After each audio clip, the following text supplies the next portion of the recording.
Sommes-nous en train d'assister à l'effondrement total des principes occidentaux qu'il prétendait défendre? Lors de son entretien à Saint-Pétersbourg, Maria Zakharova n'a pas mâché ses mots. Le monde entier connaît le nom du président de la Fédération de Russie, et ils comprennent que leurs espoirs sont avec la Russie. Alors que l'Occident justifie des bombardements contre l'Iran sans la moindre preuve, feint d'ignorer les attaques contre les infrastructures civiles et maintient un silence assourdissant sur les crimes en Ukraine, la diplomate russe expose un système international rongé par l'hypocrisie, la propagande et la soumission à des intérêts étrangers. Pourquoi bombarde-t-on l'Iran? Où sont les preuves? Est-ce cela la démocratie et les droits humains? Suivez la vidéo jusqu'à la fin. Aimez, partagez et donnez vos avis en commentaire. Merci pour votre précieux soutien.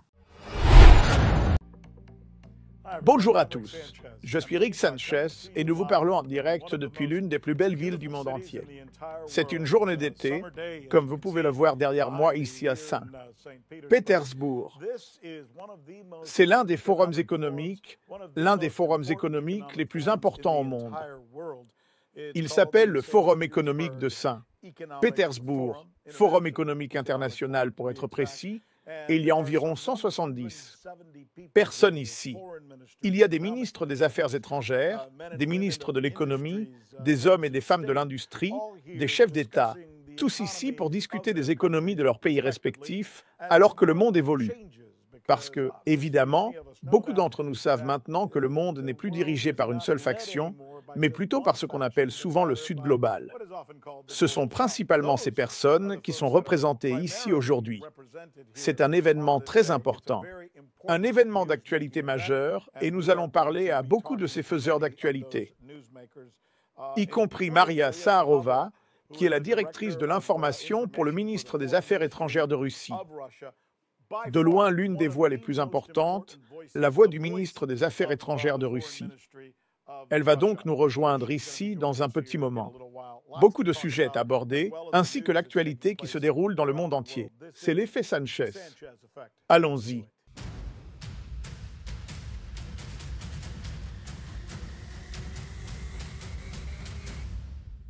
Avant de parler avec Maria Zakharova, je voulais vous parler de certaines choses qui se passent dans le monde en ce moment. Il est presque impossible de prendre du recul sans voir à quel point. La situation qui se développe entre Israël et l'Iran est importante à ce stade. Mais il s'est passé quelque chose. Il s'est passé quelque chose ce week-end dont je veux commencer par parler. Le G7 s'est tenu au Canada. Il a été accueilli par Maria Carney, première ministre du Canada. Trump arrive et les premiers mots qui sortent de la bouche de La bouche de Trump est celle du G7. Doit redevenir le G8 et que la Russie doit à nouveau être incluse. Nous avons cela enregistré. Je veux que vous le voyez. Le voici. Le G7 était autrefois le G8. Barack Obama et une personne nommée Trudeau ne voulaient pas que la Russie en fasse partie. Et je dirais que c'était une erreur, parce que je pense qu'il n'y aurait pas de guerre en ce moment si la Russie en faisait partie. Et il n'y aurait pas de guerre en ce moment si Trump avait été président il y a 4 ans. Mais ça ne s'est pas passé comme ça. Mais c'était autrefois le G8.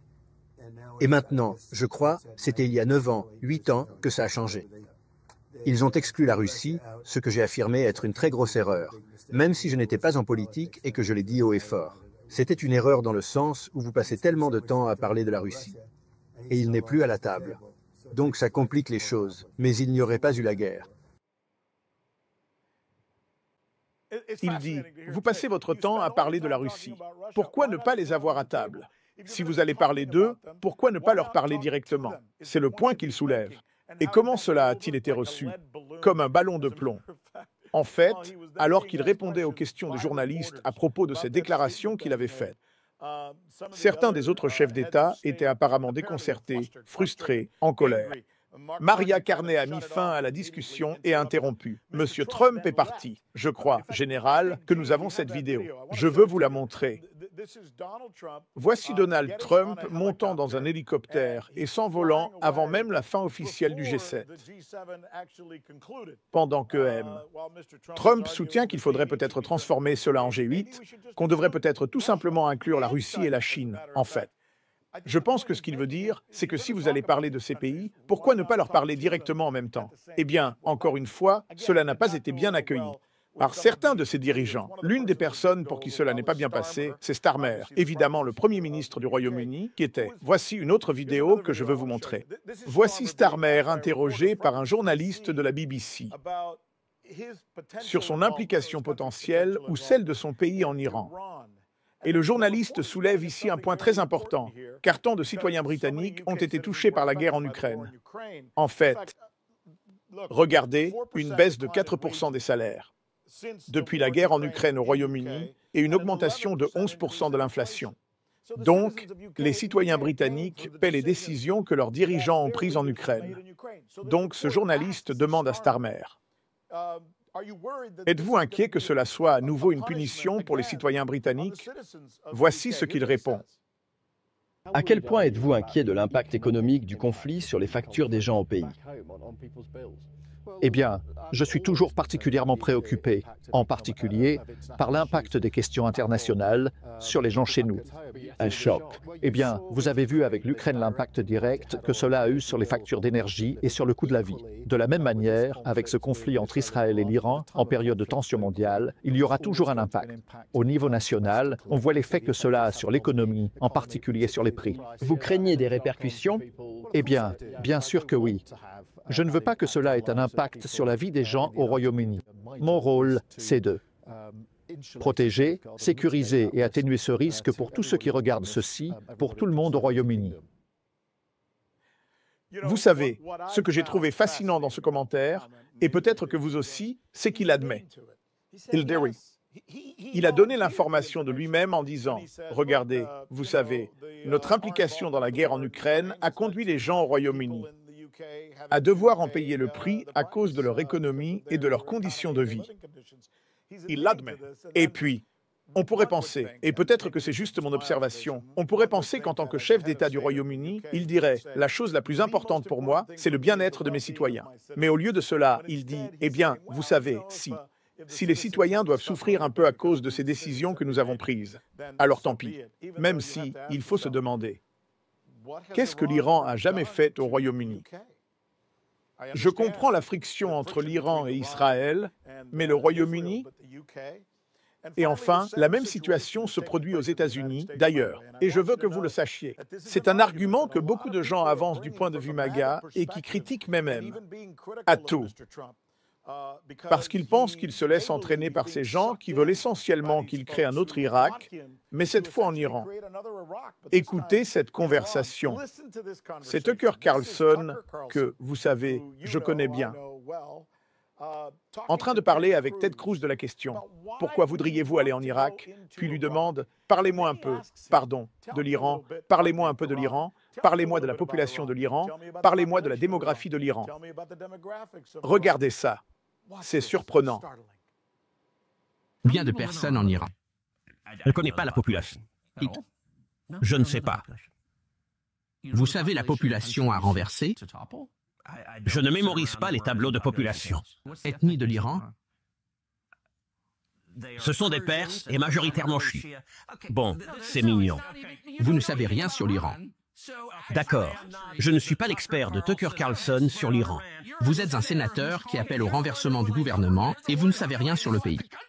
Non, tu ignores ce pays. Tu dis qu'il n'essaie pas de tuer Donald Trump. J'ai pas dit ça. Tu n'arrives pas à savoir si tuer le général Soleimani était une bonne idée, c'était une mauvaise idée. Ayez de tuer Trump. Parce que tu ne demandes pas de frappe militaire contre eux en représailles. Et si tu y croyais vraiment? Nous menons des frappes aujourd'hui. Israël faisait. Oui, avec notre aide. J'ai dit nous. Israël mène les opérations, mais nous les soutenons. Tu annonces une exclusivité ici car les États-Unis. Le gouvernement a nié hier soir. Le porte-parole du Conseil de sécurité nationale, Alex Pfeiffer, a nié au nom de Trump que nous agissions pour Israël offensivement. Nous les bombardons pas, Israël bombarde. Tu dis c'était nous. Nous soutenons cela. Merci. Si tu dis que le gouvernement américain est en guerre avec l'Iran, on t'écoute. Et nous sommes également rejoints par quelqu'un qui, à sa manière, est aussi important que n'importe quelle autre personne ici présente. Maria Saharova est directrice de l'information pour le ministre des Affaires étrangères de Russie. C'est un véritable honneur et un plaisir de vous avoir parmi nous. Merci beaucoup d'être avec nous. Bonjour. En fait, j'aimerais vous corriger, même si je suis. flatté par cette présentation de ma modeste personne, mais la personne la plus importante ici est en train d'arriver. C'est le président de la Fédération de Russie, Vladimir Poutine. C'est le peuple qu'il représente lui-même. Et ce n'est pas un titre qu'il s'est attribué lui-même, comme beaucoup de dirigeants occidentaux. Je pense que c'est un titre qui lui a été donné. C'est ainsi qu'il est perçu par les gens du monde entier. Je veux dire, des centaines de millions, des millions de personnes perçoivent le président de la Russie de cette façon, grâce à son travail, à sa position, à sa constance et à sa connaissance de l'histoire. J'ai écouté vos reportages, votre couverture, des extraits de l'interview de Tucker. L'interview de Carlson avec un sénateur américain qui ne sait même pas combien de personnes vivent en Iran alors qu'il appelle à le bombarder. Et je sais, je ne connais pas le nom de ce sénateur. Et en fait, ça m'est égal, mais le monde entier connaît le nom du président de la Fédération de Russie et ils comprennent que leurs espoirs reposent sur la Russie. Donc, nous attendons avec impatience le discours du président Poutine ici, ainsi que ses rencontres avec de nombreux invités internationaux. Vous ne le savez probablement pas, mais vous êtes au centre de l'isolement mondial. C'est pour cela que des milliers de personnes du monde entier sont ici. Eh bien, attendez un peu. Si on vous propose un peu d'isolement, n'y renoncez pas. Vous savez, c'est drôle. Je suis content que vous ayez mentionné le président Poutine parce qu'il se trouve dans une situation intéressante. Il a des liens de loyauté envers l'Iran. Alors que le reste du monde a sanctionné la Russie, l'a puni, la plupart diraient à tort. L'Iran est devenu un ami et la Russie a été un ami pour l'Iran. Comme la Russie est amie avec la Chine, la Russie est amie avec l'Inde, l'Afrique du Sud et le Brésil. M. Trump appelle M. Poutine et lui dit « Je veux que vous m'aidiez avec la situation en Iran ». C'est une position difficile pour M. Poutine, n'est-ce pas les Blancs ici? Les Blancs ici, papata, n'est-ce pas?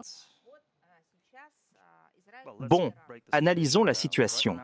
En ce moment, Israël bombarde l'Iran et le monde occidental continue de dire qu'Israël, selon eux, a le droit de le faire. L'Occident semble avoir oublié en un instant les droits de l'homme, les enfants.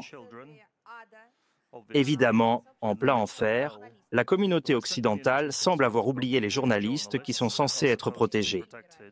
Ils ne le font pas. Ils font semblant de ne pas voir les frappes contre les chaînes de télévision. Ils ne voient pas les frappes menées contre les installations nucléaires. Mais peut-être, vous savez, laissez-moi vous demander, qu'a fait l'Iran de mal? Pourquoi est-il bombardé? Il doit y avoir une réponse très précise à cela.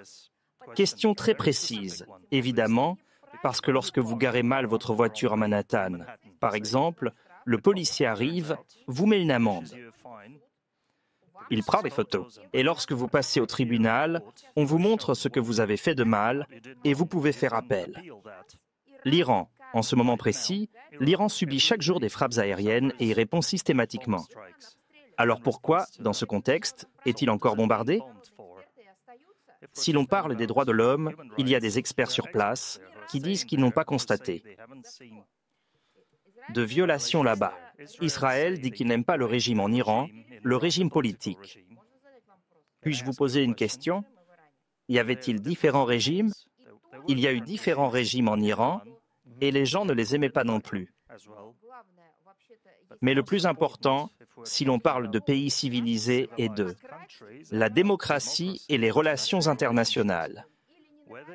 Que vous aimiez un régime ou non, s'il ne vous attaque pas. Et s'il ne fait ni ne dit rien, qui, du point de vue du droit international, constitue une menace directe pour des personnes ou un État, vous n'avez pas le droit de changer ce régime. Vous n'avez pas le droit de dire que, sous prétexte que vous ne l'aimez pas, il doit être détruit. Donc, j'aimerais simplement avoir une réponse à cette question très simple. Il doit forcément y en avoir une, évidemment. Qu'a fait l'Iran de mal? Deuxième histoire. Leur première histoire était « Nous devons intervenir » parce qu'ils sont à deux doigts de pouvoir militariser leur programme nucléaire et ils vont avoir des armes de destruction massive. Je devrais ajouter, et je sais que vous y pensez, cela, monsieur. Netanyahou dit cela depuis environ 25 à 30 ans. Pensez-vous qu'il y ait suffisamment de preuves qu'ils étaient aussi proches d'obtenir l'arme nucléaire? Le fait que plusieurs pays dans le monde Le fait est que plusieurs pays dans le monde possèdent déjà l'arme nucléaire, mais n'ont pas reconnu cela officiellement. Alors je me demande, est-ce qu'Israël va aussi les bombarder? Israël y compris. Parce que ce sont des questions logiques qui appellent vraiment des réponses. Est-ce qu'Israël va aussi bombarder d'autres États? Ou bien d'autres États qui possèdent de facto l'arme nucléaire vont-ils à nouveau être bombardés? Il y a des États qui ont reconnu la possession de l'arme nucléaire. Ce sont 5 États membres permanents de l'ONU. Le Conseil de sécurité, la Russie, la Chine, les États-Unis, la Grande-Bretagne et la France. Ces pays possèdent légalement l'arme nucléaire. Cependant, il y a d'autres États qui possèdent l'arme nucléaire. Mais gardez le silence à ce sujet. Mais tout le monde sait qu'ils ont l'arme nucléaire. Est-ce que c'est maintenant une excuse? Et comme vous l'avez dit, il ne s'agit pas seulement d'obtenir l'arme nucléaire. Ils l'ont déjà. Ils possèdent déjà des armes nucléaires. Comme on dit qu'Israël possède l'arme nucléaire. Est-ce une excuse pour commencer à les bombarder? Ai-je raison? Il existe des institutions internationales. L'AIEA. Il y a énormément d'organismes internationaux. Il y a de nombreux organismes, instances de surveillance et réglementation, ainsi que des documents qui encadrent ces questions. Ce n'est pas une question de quelqu'un qui essaie de résoudre ce problème tout seul. C'est une question de législation internationale. Mais la législation doit être abordée avec des faits précis à l'appui. L'AIEA a déjà officiellement déclaré, de manière très claire, qu'elle n'avait absolument pas, à ce jour, un seul élément concret prouvant que l'Iran avait violé un quelconque traité, convention ou règlement. La question est donc, nous avons entendu de multiples déclarations d'Israël affirmant qu'ils ont la preuve que l'Iran est à un pas de fabriquer des armes de destruction massive. Pourquoi ne peuvent-ils pas simplement montrer les documents à tout le monde? Comme ça, pendant 3 ans, le régime de Kiev et Zelensky sont soutenus par les mêmes pays occidentaux qui soutiennent actuellement Israël. Pendant plusieurs années, Zelensky a affirmé que la Russie et la direction russe en personne avaient enlevé des enfants ukrainiens. Il disait 1 million, 1,5 million d'enfants ukrainiens. Et puis ils ont décidé que ce chiffre était tellement fou qu'il ne valait même plus la peine d'être répété. Et ils ont commencé à dire 20 000 enfants ukrainiens volés, enlevés. Mais jamais nous n'avons vu une liste de ces enfants. Pas un seul nom. Et lors des discussions à Istanbul, ils ont transmis une liste de 339 noms. Pas 339 000, 339, 313 999 enfants qui n'avaient en réalité pas du tout été enlevés. Vous êtes en Amérique. Vous le savez très bien. Vous vivez en Amérique. Combien d'enfants en Amérique sont actuellement portés disparus par leurs parents? Ils sont portés disparus et les parents ne savent pas où ils sont. Et en tenant compte du fait que depuis 10 ans, il y a une terrible guerre civile. Bien sûr, il y a des enfants que leurs parents ne peuvent malheureusement pas retrouver, à propos de choses qui ne sont pas prouvées. S'il y avait des preuves, ils ne les prouveraient pas. Nous allons beaucoup parler de l'Ukraine parce qu'il y a énormément à dire. Permettez-moi de vous poser une dernière question sur la situation avec l'Iran. Je vais vous poser cette question en tant qu'Américain. Je suis citoyen américain, j'aime mon pays. Mais on commence à ressentir quelque chose en Amérique. Désolé de vous interrompre pour clarifier la session. Quelle partie de votre pays aimez-vous le plus? L'esprit. L'esprit. Je vois. L'esprit et le cœur, toujours, du peuple américain. Quelque chose entre deux. Oui. Quelque chose de grand chez le peuple. Pas le gouvernement, pas les dirigeants, mais voici le sentiment que nous avons. Oh Dieu. Voilà ce que nous ressentons, voilà ce que c'est. Il y a quelque chose de bipolaire là-dedans. Tu vois? Aimer son pays. Non, aimer l'Amérique, parce que ce n'est pas réuni en ce moment. Non, c'est pas. Je suis désolée de dire ça, mais j'y ai passé plusieurs années et j'ai vu comment ça s'effondrait. Et maintenant, je suis désolée, c'est dans de très, très gros ennuis parce que c'est divisé. C'est divisé, pas en parti politique ou en mouvement politique, mais je veux dire, la société est divisée. C'est comme crash, boom, bang. Je suis désolée de dire ça. Ton anglais est super. Oui. Je suis désolée. Ne le sois pas. Je pense que c'est exactement ce qu'on doit faire. Ces conversations sont riches, elles sont authentiques. Et le point que je voulais soulever, c'est qu'en tant qu'Américain qui a de l'admiration pour mon peuple, mon pays, l'endroit qui m'a donné une opportunité, en tant qu'immigrant venu de Cuba, je suis contrarié. Et beaucoup d'Américains le sont aussi, que soudainement notre politique étrangère soit dictée par un pays à peine grand comme ça, appelé Israël, et un certain monsieur nommé Netanyahou, qui semble être mon nouveau président, j'imagine. Est-ce que ça te dérange de voir l'Amérique se faire mener par le bout du nez par Israël aussi souvent? Et d'ailleurs, Maria, je dirais que ce n'est pas seulement l'Iran. C'est l'Iran, c'est la Syrie, c'est l'Irak, c'est l'Afghanistan, c'est le Yémen. Voilà pourquoi nous intervenons dans ces pays. Parce qu'un petit pays du Moyen-Orient nous dit « Vous devez faire ça pour nous ». C'est mon. Prendre. Si on prend un peu de recul, j'aimerais dire, tu as dit ça, les gens aux États-Unis, ceux qui prennent les décisions là-bas, n'ont aucune idée des pays ou des nations avec lesquels ils traitent ou des pays qu'ils s'apprêtent à bombarder. D'accord, ne parlons pas d'attaquer.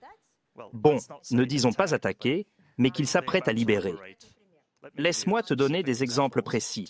En 2014, j'étais présent lors de ces négociations, les négociations russo-américaines. La délégation était dirigée par le ministre Lavrov et par John Kerry. Du côté américain, un événement très dramatique.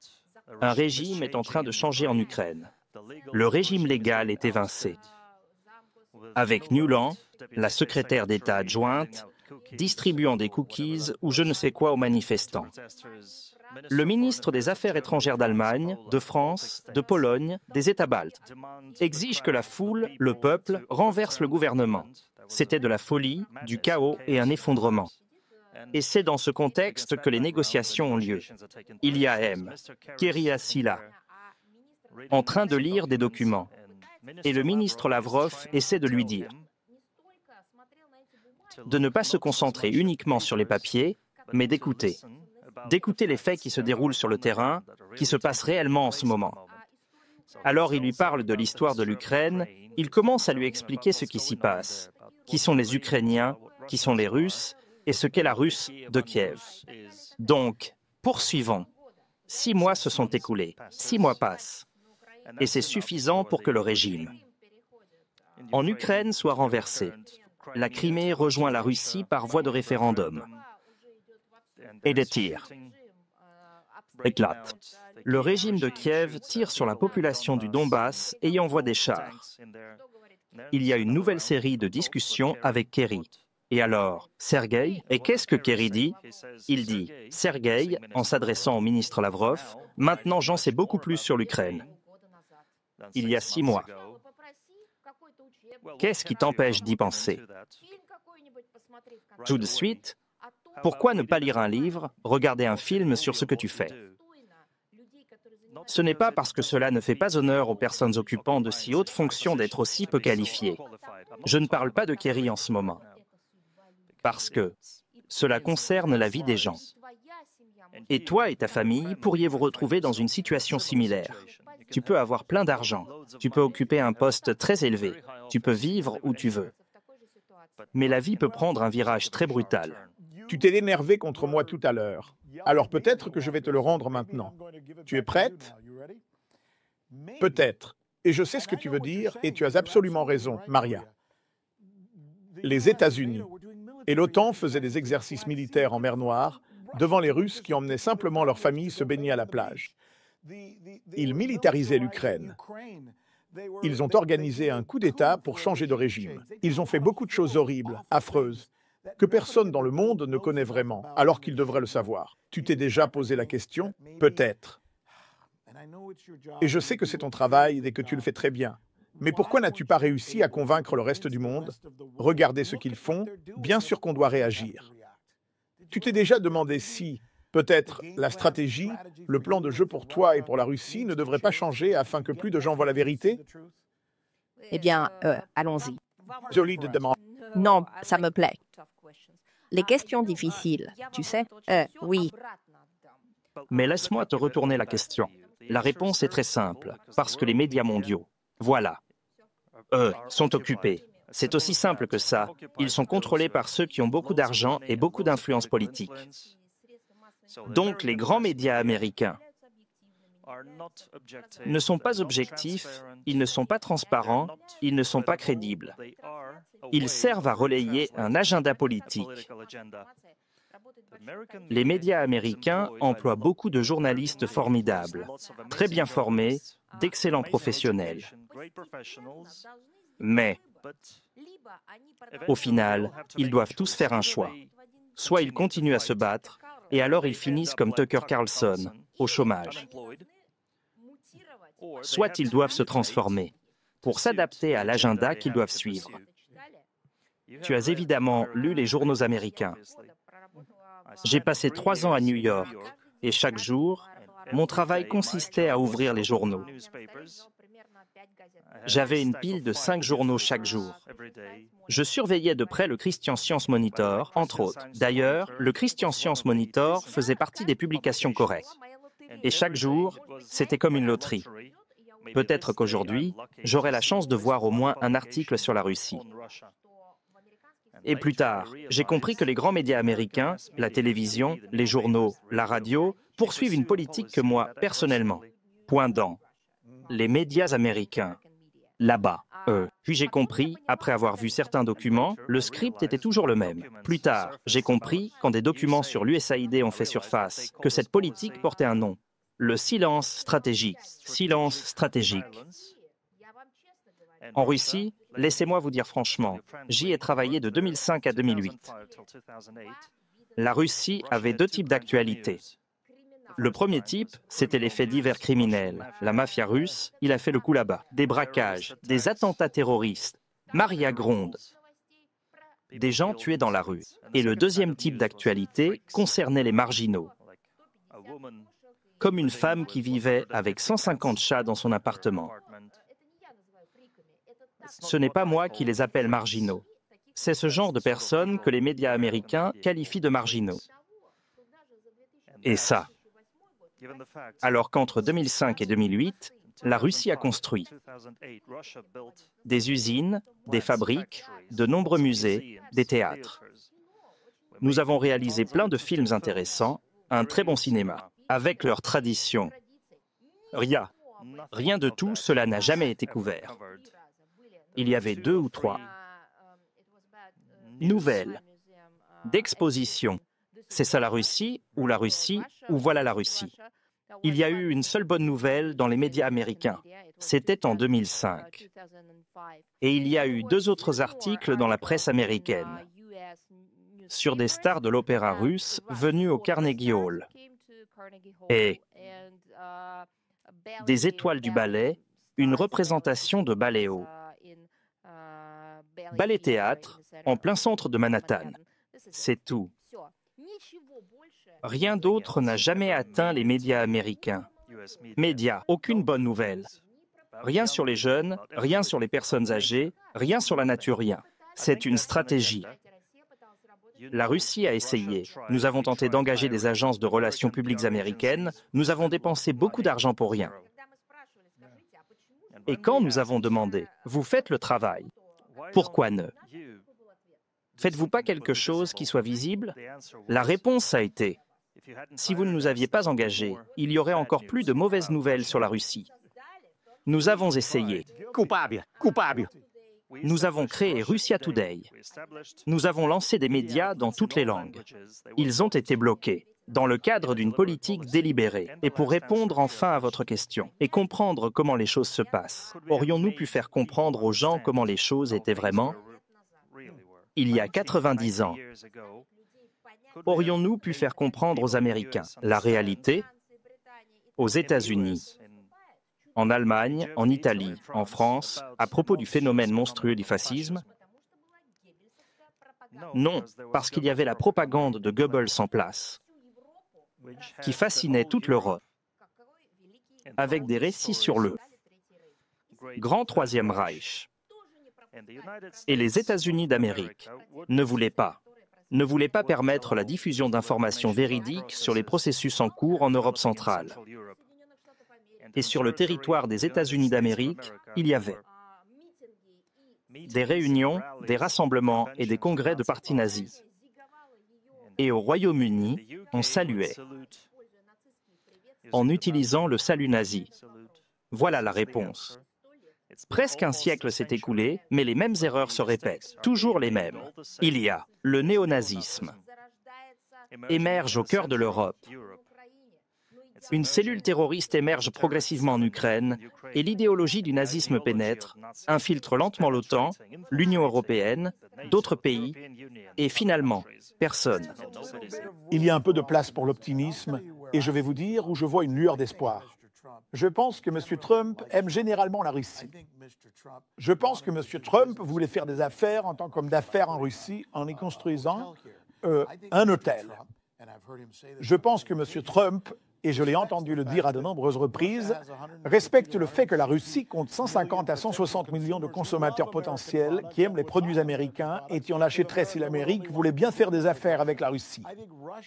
Je pense que la Russie, d'après ma courte expérience ici, et je ne suis pas un expert de la Russie, incarne ce que l'Amérique prétend vouloir être: propre, verte, axée sur la famille, économiquement viable. Les choses que j'entends l'Amérique dire vouloir être, c'est ce que je vois en Russie aujourd'hui. Donc, je me demande si M. Trump le voit aussi, et s'il a dit aux gens lors du G7 ce week-end. Est-ce que cela vous donne l'impression qu'il y a au moins un point de départ pour commencer à construire une forme de compréhension et qu'on pourrait y arriver, s'il peut d'une manière ou d'une autre résister à toutes les personnes qui vont lui souffler à l'oreille: non, Monsieur Trump, ils sont mauvais. Ne devenez pas amis avec eux. J'ai hâte d'entendre votre réponse. Eh bien, vous avez commencé par le mot optimisme en disant que vous pensez qu'il y a de la place pour l'optimisme. Je peux dire oui, je suis optimiste aussi, et malgré le fait que l'administration est, en train de changer à la Maison-Blanche. Je suis vraiment optimiste. Mais je me sens encore plus optimiste du fait qu'enfin, après tant d'années d'attente, il y a quelqu'un à la Maison-Blanche, à la tête du pays, qui ne se contente pas de parler des autres régions du monde, ni de prétendre résoudre uniquement les problèmes des gens ailleurs sur la planète, mais qui, pour la première fois depuis de nombreuses décennies, a eu le courage de dire la vérité ouvertement au peuple américain et au monde entier. L'Amérique doit aujourd'hui faire face à un nombre colossal de problèmes, des défis d'une ampleur colossale. C'est quelque chose qui a été caché au peuple des États-Unis depuis très longtemps, pendant des décennies. Je ne les appellerai pas des démocrates. Le Parti démocrate des États-Unis n'est pas plus démocratique qu'aucun autre parti. Je pense que cela a peu à voir avec la démocratie. Ce sont des représentants de la dictature libérale, de l'ultralibéralisme. Ils ont caché la chose la plus importante, à savoir que l'Amérique traverse une sacrée crise économique, existentielle et politique. Et maintenant, une personne est arrivée, quelqu'un qui avait tout. Il avait de l'argent, de la célébrité, de la popularité, tout le confort matériel, une famille formidable. Il avait tout ce qu'il s'était construit lui-même et il a déjà été président. Il aurait pu se reposer sur ses lauriers, vivre simplement pour lui-même. Ce sera la deuxième fois pour le président. Mais il s'est présenté à la présidence une seconde fois, non pas pour l'argent, ni pour la célébrité, mais précisément pour faire ce qui est juste, pour essayer de sauver son propre pays. Et cela me rend particulièrement optimiste parce que je vois un homme qui a dit deux vérités à son peuple. Premièrement, que l'Amérique est en grande difficulté. Et deuxièmement, qu'il n'existe pas 3, 10, 25 ou 85 genres. Il n'y a que des hommes et des femmes. Chacun peut ressentir ce qu'il veut. Si quelqu'un veut s'identifier à une table ou à 3 chiens en même temps, d'accord, on peut se faire soigner pour ça ou on peut continuer à s'identifier ainsi. Mais il n'y a eu que 2 genres créés, l'homme et la femme. Ce sont les 2 états fondamentaux d'un être humain. Et tout le reste n'est qu'une illusion, pour ainsi dire. Donc, quand j'ai entendu le président des États-Unis prononcer publiquement 2 vérités importantes qui ont longtemps été cachées aux Américains ordinaires, c'est à ce moment précis, pour la première fois que j'ai pensé que les choses pourraient prendre un tournant positif. Pas forcément pour le mieux, mais au moins vers un certain retour à la normalité. J'ai entendu M. Poutine dire récemment, en tant que président de la Russie, qu'il ne voit pas comment on peut négocier avec des terroristes après les attentats dramatiques et violents qui ont eu lieu en Russie, des actes qui ont profondément choqué la population et suscité une grande émotion dans le pays. Étant donné qu'il dit quelque chose comme ça, est-ce que cela ne présage pas, finalement, mal de la possibilité de parvenir à une négociation pour mettre fin à la guerre en Ukraine? Bien sûr, non. Vous comprenez ce qu'il voulait dire. Court. Bien sûr. Vous comprenez ce qu'il voulait dire. Il voulait dire que nous ne pouvons pas parler avec des terroristes, nous ne pouvons pas céder aux terroristes, même s'ils font leur dernière tentative, des tentatives désespérées pour intimider. Ou alors ils commettent simplement des attentats terroristes, eh bien, par désespoir. Nous ne pouvons pas leur céder. Nous ne pouvons pas être d'accord avec eux. C'est inadmissible. Et bon, c'est du manuel. Et la Russie est déjà passée par tout cela. Et le processus de négociation est en cours, et la Russie a fait preuve de bonne volonté. Nous avons répondu aux propositions de négociation en 2022. Nous avons mené ces discussions. Ce n'est pas nous qui avons mis fin à ces discussions. C'est l'Ukraine qui l'a fait sur ordre direct de Boris Johnson. Maintenant, nous sommes en pourparlers et il y a des résultats concrets, même si Zelensky affirme que ce ne sont pas du tout des résultats. Et il a dit que 2 séries de discussions n'avaient abouti à rien. Il y a eu un échange de prisonniers de guerre. Mais c'est ça l'essence du régime de Zelensky. Il ne se soucie pas des gens. Mais ne veut-il pas? Pensez-vous que Zelensky ne veut pas d'un accord de paix? Qu'en fait, il ne veut pas d'accord de paix? Le croyez-vous, d'après ce que vous l'avez entendu dire et ce que vous savez de lui? Est-ce que c'est une question de c'est illégal pour les enseignants d'acheter le matériel de Yara? Ils se sont réveillés. Vous voulez que je considère Zelensky comme une personne normale? C'est une personne imprégnée de haine envers les gens de nationalités différentes. C'est une personne qui, depuis longtemps, est dépendante à la drogue. Désolé, mais je dois le dire. C'est quelqu'un qui a été, eh bien, corrompu par un pouvoir illimité accordé par ses tuteurs occidentaux. Comment voulez-vous que nous le voyions? Comment voulez-vous que nous l'analysions? En fait, je me fiche de ce qu'il veut. Je sais ce que veut mon pays. Je sais ce que veut mon peuple. Et je veux ce que veulent les gens qui, pendant de nombreuses années, ont demandé à la Russie de venir les défendre, qui se sont exprimés, qui ont voté lors des référendums, qui ont demandé, supplié la Russie de venir les protéger et de mettre fin à cette folie qui avait commencé bien avant Zelensky. C'est cela qui compte pour moi. C'est cela qui compte pour nous tous en tant que pays. Et quant à ce que Zelensky voit dans ses rêves sous l'emprise de drogue, eh bien, je pense que c'est à lui et à Macron d'en discuter. Je dois vous interroger sur l'UE, l'OTAN et l'ensemble du ressenti et de la réaction européenne vis-à-vis de la Russie. À l'exception peut-être de la Slovaquie et de la Hongrie, j'entends la plupart des pays européens paraître très en colère contre la Russie en permanence et animés d'une haine qui semble. Je ne sais pas vraiment d'où cela vient, mais je regarde leurs chiffres. Vous voyez? Je vais. Oui, je peux dire d'où cela vient. C'est tout un éventail de sentiments liés, eh bien, à la jalousie. Oui. Chrétien, Bien sûr. vous écoutez probablement des sermons. Vous lisez la Bible, l'Ancien Testament. Et je pense que l'un des pires, cela ne vous surprendra pas d'apprendre que l'un des plus grands péchés qui rongent l'âme d'un homme, c'est la jalousie et l'envie. Souvenez-vous de ce qui a provoqué le premier crime, le tout premier crime sur Terre. Eh bien, la chute du paradis, c'était Adam et Ève, mais le premier crime sur Terre a commencé par quoi? Caïn et Abel, deux frères, l'un tuant l'autre. Mais à cause de quoi exactement? Parce qu'ils n'avaient pas d'endroit où vivre ou rien à manger. Non, ce n'était pas ça. À cause de l'envie, l'envie naît de la jalousie. Parce qu'un sacrifice avait été accepté par Dieu et les autres non. Les autres ne l'avaient pas été. Ainsi, deux frères élevés dans la même famille et l'un tue l'autre par jalousie. Ils sont jaloux et c'est la base de leur haine, c'est ce qu'il est. Rend jaloux. Un vaste pays qui n'a jamais attaqué, qui n'a jamais déclenché de guerre mondiale, d'immenses champs, prairies,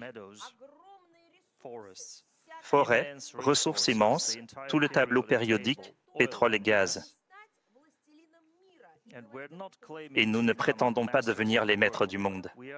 Mais nous sommes prêts à commercer avec tout le monde sur un pied d'égalité. Nous sommes prêts à partager.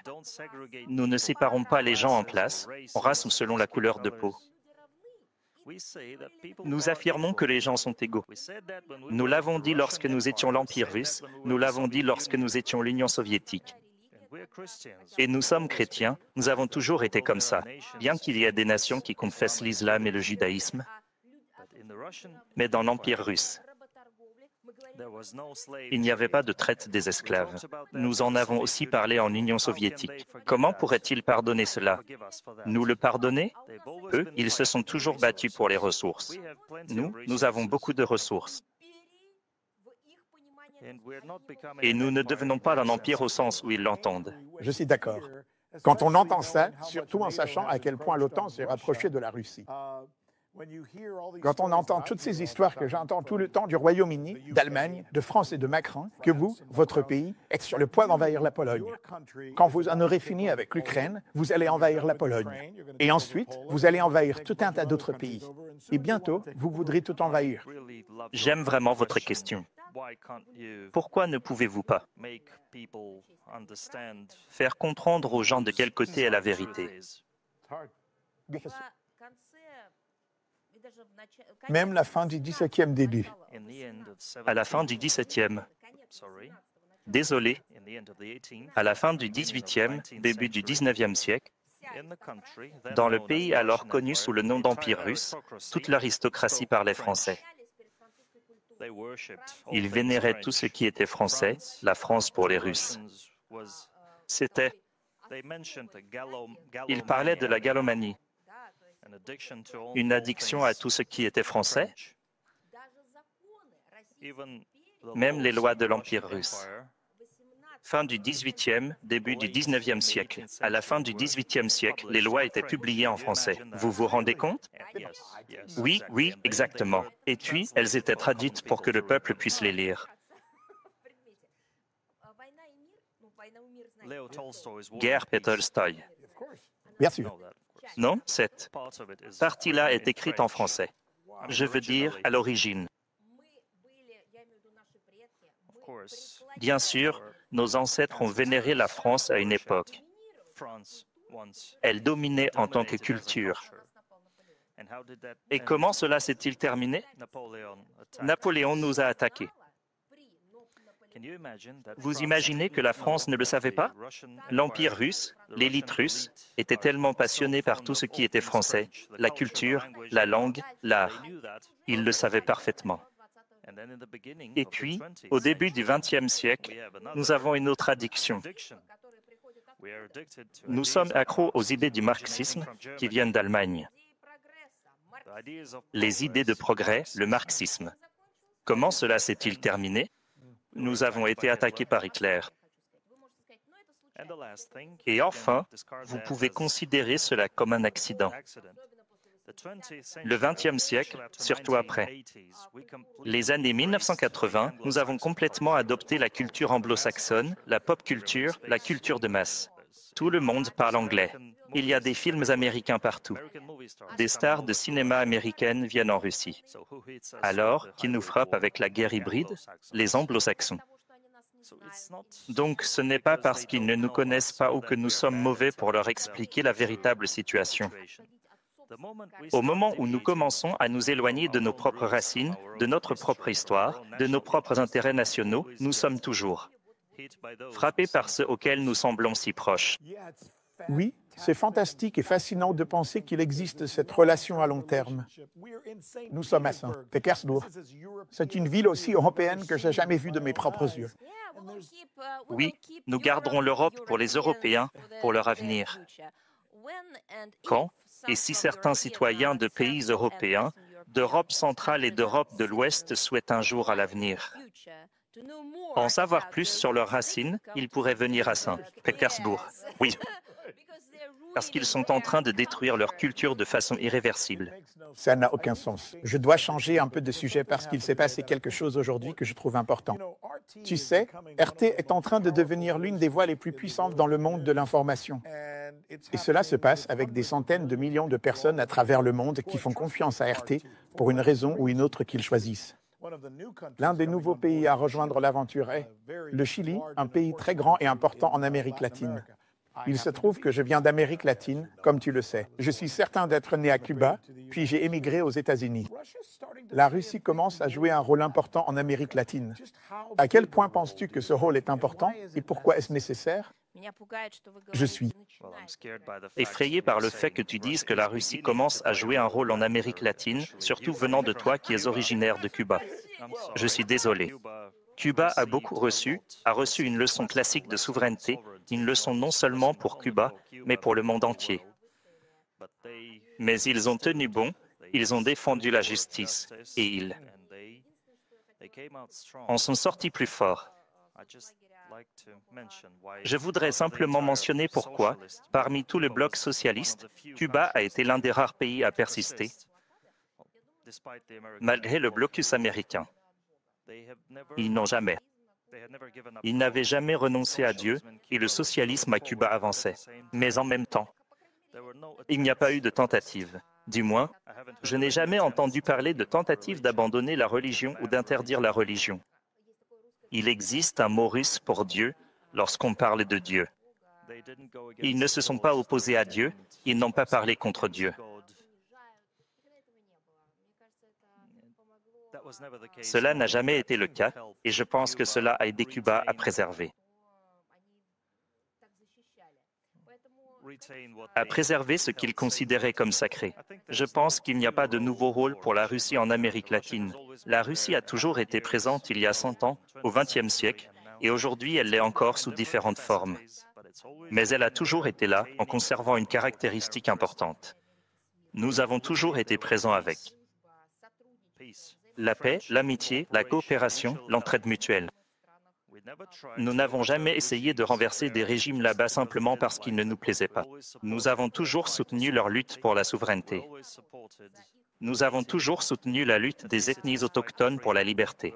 Nous les avons toujours aidés dans l'éducation, la technologie, la science et ainsi de suite. Pendant les années 90, c'est devenu. En effet, les années 1990 ont été une période où nous ne pouvions pas accorder autant d'attention aux questions internationales. Nous nous sommes concentrés sur nous-mêmes, problèmes et difficultés. Et maintenant, nous revenons là-bas avec de nouvelles propositions, avec de nouvelles idées.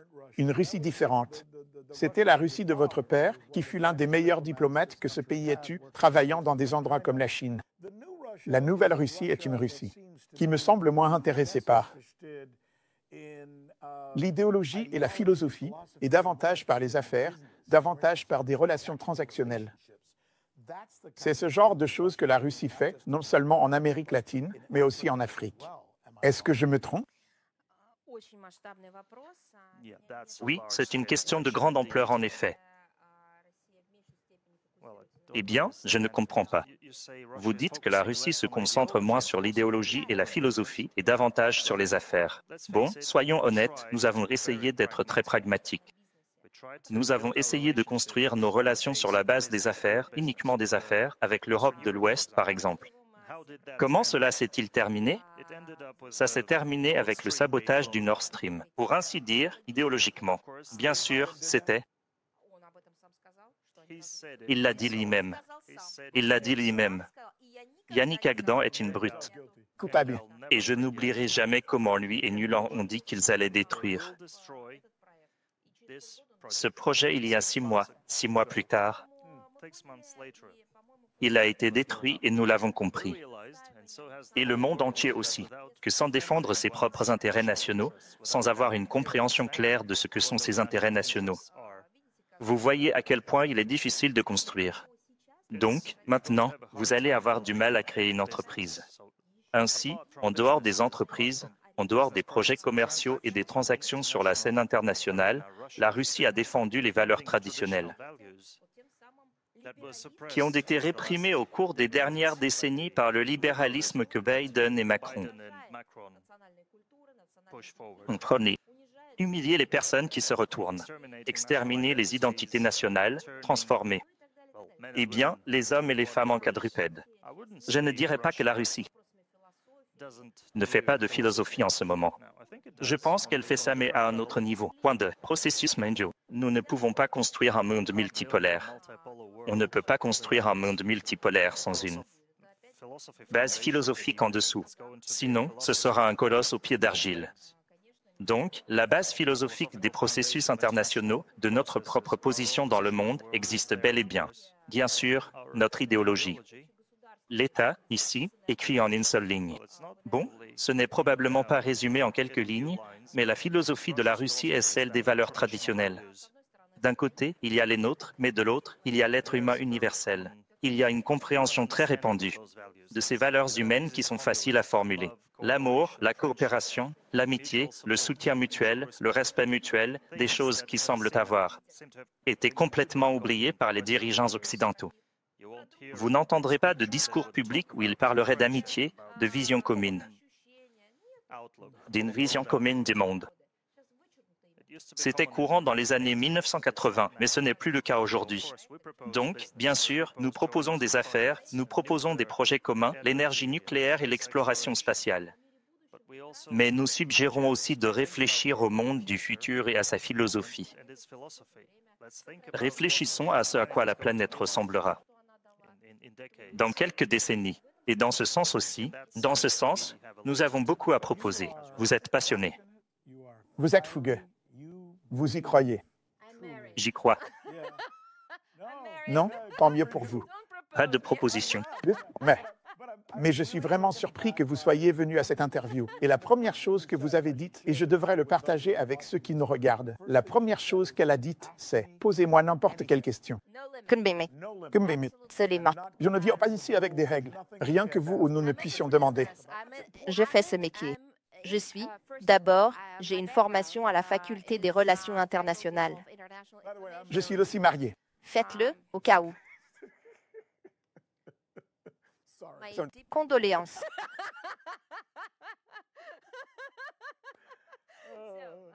Tout d'abord, pour ce qui est de mon parcours, j'ai été diplômée de l'Institut d'État de Moscou pour les relations internationales et ma spécialité est le journalisme d'information internationale. Donc, j'ai du respect pour les journalistes. Ce n'est pas juste un mot banal. C'est un sentiment profond que j'ai pour cette profession. Je sais que c'est un vrai métier. Ce n'est pas un truc qu'on fait à la va-vite. Ce n'est pas comme TikTok ou des tweets ou ce genre de choses. Il s'agit d'une profession et des personnes qui consacrent leur vie à cette profession et qui peuvent risquer leur vie, voire celle de leur famille.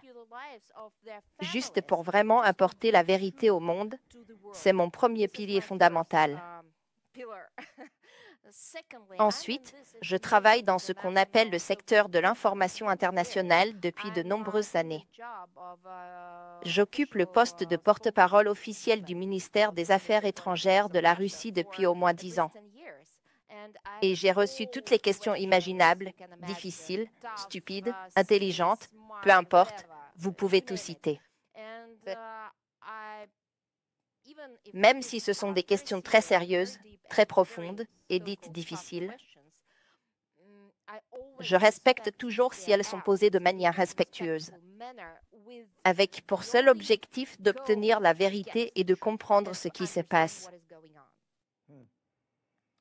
Eh bien, je veux que les gens sachent qu'en tant que journaliste travaillant en Russie, contrairement à ce que l'on croit en Occident, personne ne me dit quoi dire, personne n'écrit mes textes, j'écris mes propres reportages. Bien sûr, nous collaborons sur les IB. Vous devez doubler le salaire. Puis-je vous dire la vérité? Vous connaissez mon parcours. J'ai travaillé à CNN, à Fox, à NBC, même fait des reportages pour la BBC et à Univision.